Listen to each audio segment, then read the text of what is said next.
Hello, and welcome to BigBookCTK.com. My name is Tusney, and I'm reading The Republic by Plato, Book 5.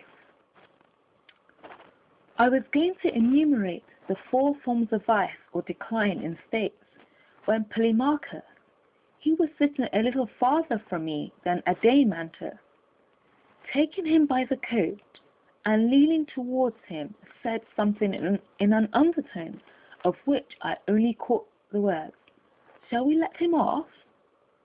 "Certainly not," said Adeimantus, raising his voice. "Whom?" I said. "Are you not going to let off?" "You," he said. "Why?"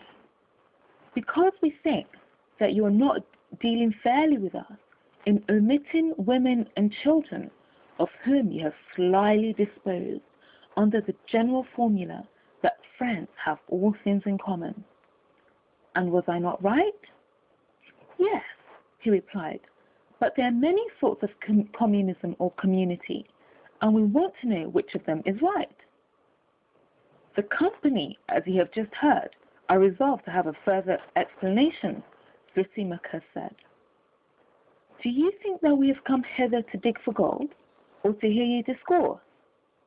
"Yes," I said, "but the discourse should be of a reasonable length."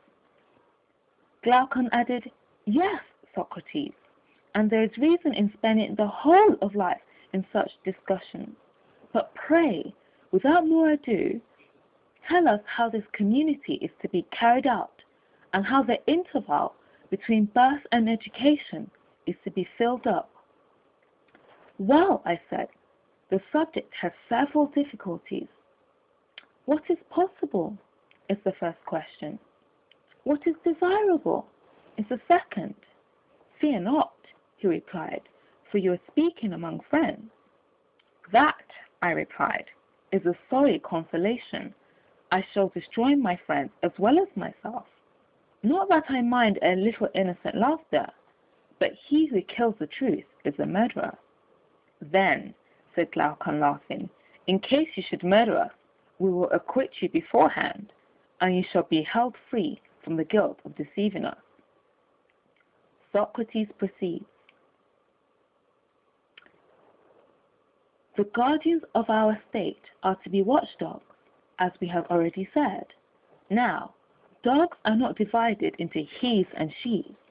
We do not take the masculine gender out to hunt and leave the females at home to look after their puppies. They have the same employments. The only difference between them is that the one sex is stronger and the other weaker. But if women are to have the same employments as men, they must have the same education. They must be taught music and gymnastics and the art of war. I know that a great joke will be made of their riding on horseback and carrying weapons.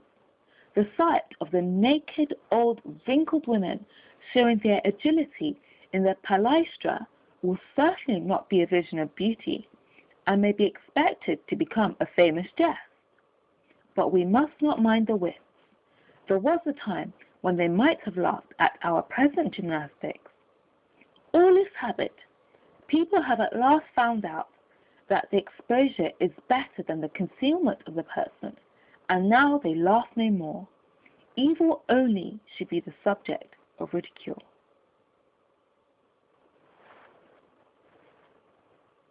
Thank you very much for watching.